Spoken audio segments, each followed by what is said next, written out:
We thought we ground it low enough last fall, but somehow it's still sticking up. We're going to fix that and take care of a few other odd jobs around the church lot. Let's get started.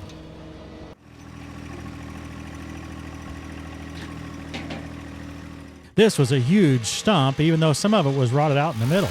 Ken was visiting, and so we took turns with the 1P34 until we thought we had it low enough. Of course, these silver maples and several other types of trees generate their own hump right around the trunk of the tree. That, combined with the sawdust and dirt we stir up, makes it a bit hard to tell the final grade. Another group came along this spring and removed that big pile of dirt and revealed that, no, we hadn't finished the job. Oh, it probably would have been good enough, but every Sunday after church I drive by and see that. I don't want to leave a job half done, so yep, we're back to fix it today. We've got 2 tractors here. That's what I could haul on my trailer. And we chose these 2 for the other project. Well, we've already published that one. That's where we fixed the septic on the other side of this little house. If you look close, you may have noticed the stump grinder on the 3R during that episode. Hopefully it's all making sense now. Just requires some pre-planning to try to accomplish more than one project with one set of equipment.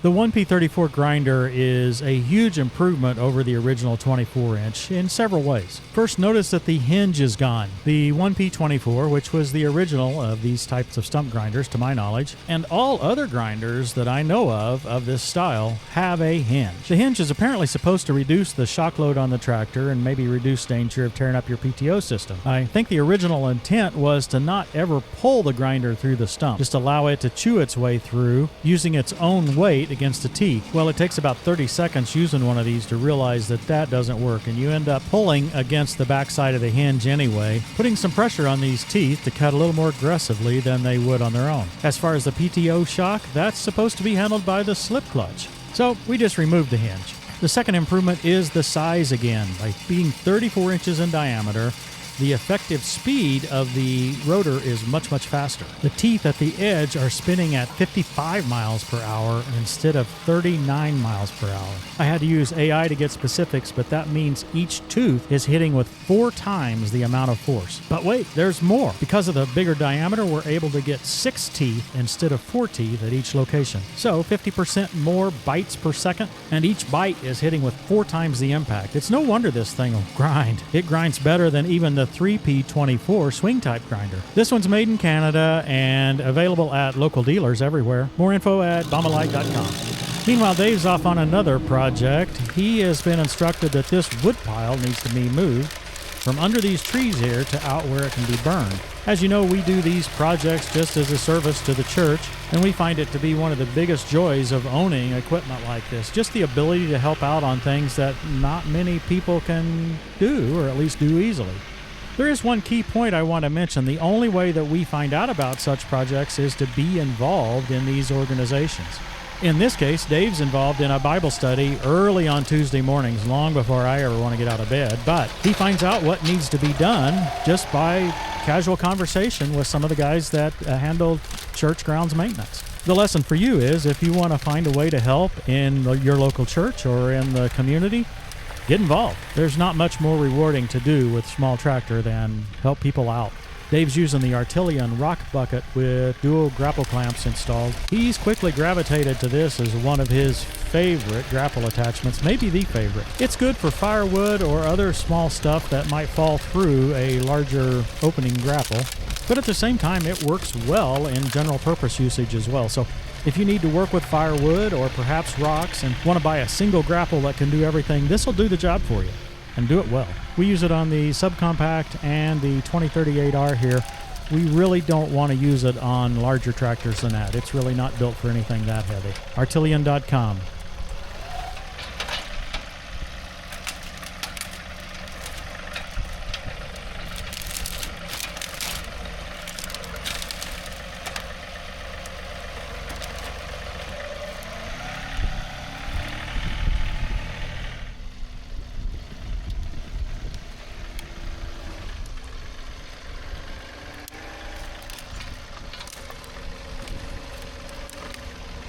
This load right here would be hard to get with my clamshell grapples. Anytime you try to get 2 logs right beside each other, often they want to roll against each other on the clamshell, and you just can't get them pinched good.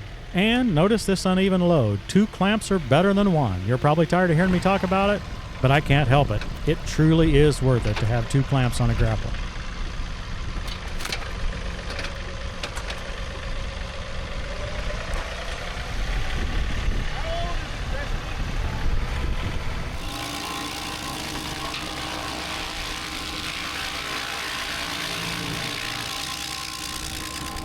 A lot of folks say, oh, I'll just rent a stump grinder if I need one, because I don't need one very often. Most people that I know that have trees in their yard have at least 1 or 2 stumps that need to be ground at all times. We didn't even know these were here when we came today. We don't advertise stump grinding services, but we get more requests from friends and neighbors to grind stumps than about any other project.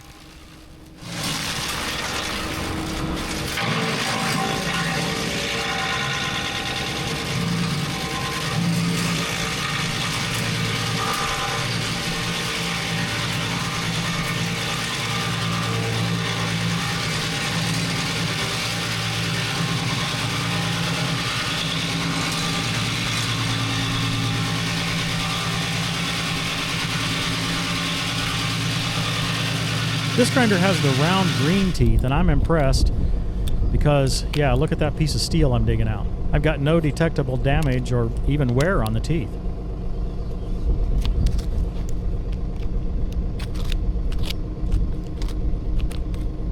This is a frustrating part about grinding stumps or even cutting trees in a homestead, especially one that's been established for 100 years or more. You'll often find hoes or shovels or rocks embedded in the tree, and yeah, that can spoil your day. In this case, I think it's a fence post of some sort, but I don't think I'm going to be able to get it out by hand, so maybe I'll just grind on the other side, and hopefully we can have Dave come over and dig it out in a minute.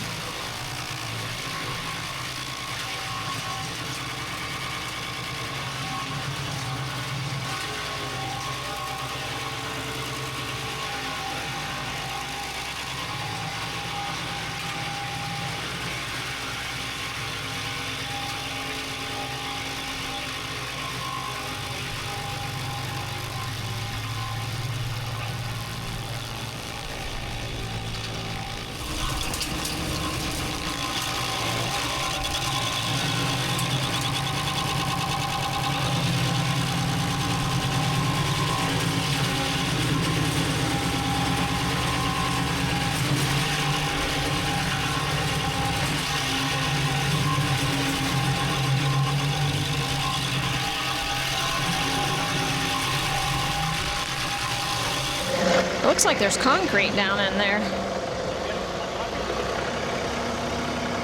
You got a little bit of the concrete.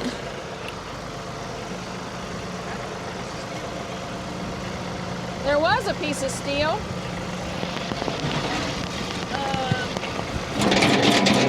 I don't think that's concrete. Oh, there was a piece of steel somewhere.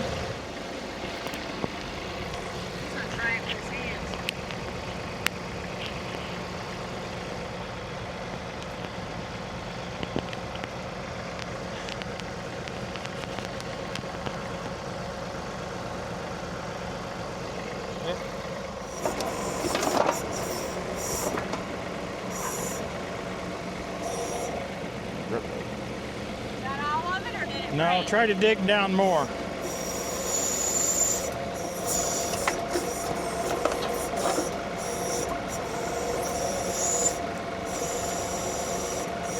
Okay.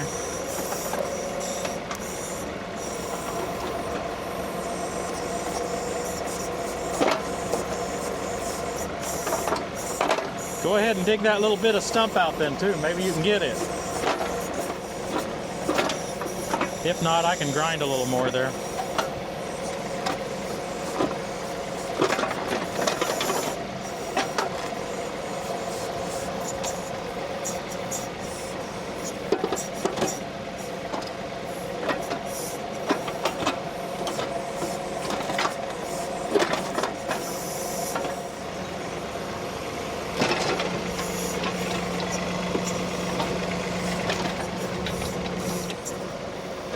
That's probably good enough. I'll run the grinder through once and then we'll level it off.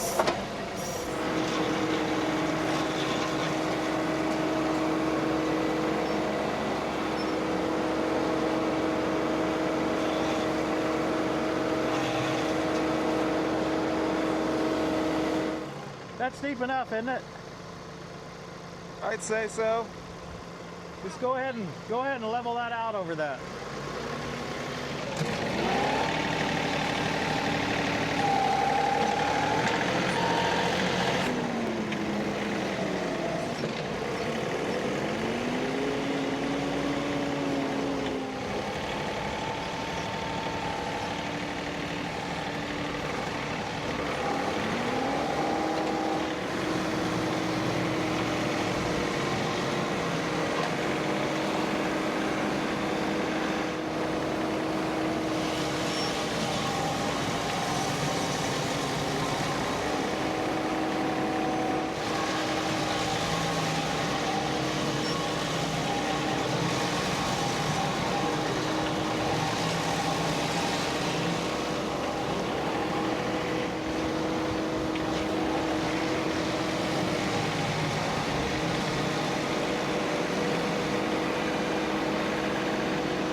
Guys, this 34-inch grinder is a totally different world than the 24-inch.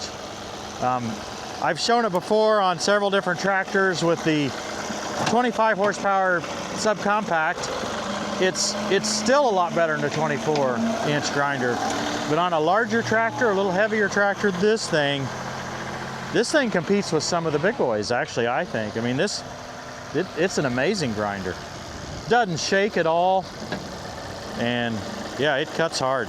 Hey, stick around after the scripture verse today for some interesting photos and last-minute commentary.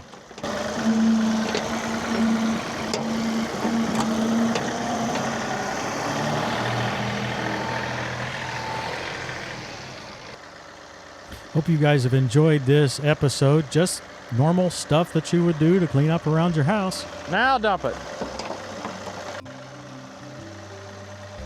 If you don't have one yet, a compact tractor will make life a lot easier for you. Thanks for watching, everybody. We'll see you next time on Tractor Time with Tim.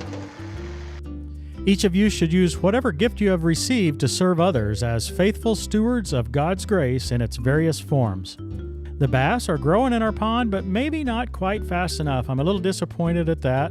They're reproducing so fast, I'm afraid there's not enough bluegill food for them. Meanwhile, the bluegills are getting big, really fast. The 15 pounds of minnows we added just a couple of weeks ago are already gone. Oh, and the Hotsy house is fully functional.